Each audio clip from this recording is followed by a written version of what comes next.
Cricket ടീമിന്റെ coaching സ്റ്റാഫിൽ വമ്പൻ അഴിച്ചുപണിയുമായി BCCI.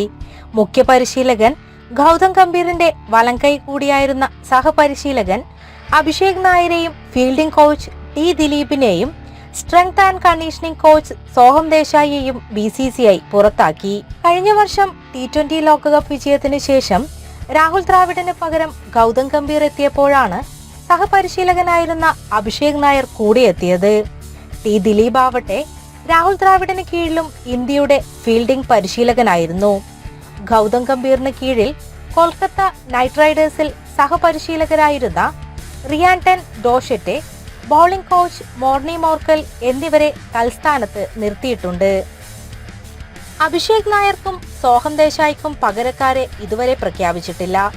ജൂണിൽ നടക്കുന്ന ഇംഗ്ലണ്ടിനെതിരായ ടെസ്റ്റ് പരമ്പരയ്ക്ക് മുൻപാണ് BCCIയുടെ നിർണായക തീരുമാനം പുറത്തുവന്നത്. ജൂൺ 20 മുതലാണ് ഇംഗ്ലണ്ടിനെതിരായ 5 മത്സര ടെസ്റ്റ് പരമ്പര തുടങ്ങുന്നത്.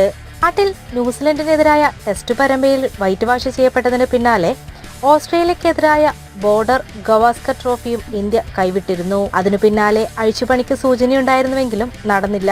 ശേഷം ഗംഭീറിന്റെ കീഴിൽ ഇന്ത്യ ചാമ്പ്യൻസ് ട്രോഫി കിരീടവും നേടിയിരുന്നു. ഈ ചാമ്പ്യൻസ് ട്രോഫിക്ക് മുന്നോടിയായി താരങ്ങൾക്കും പരിശീലകർക്കും മേലെ കടുത്ത നിയന്ത്രണം ഏർപ്പെടുത്തിയിരുന്നു.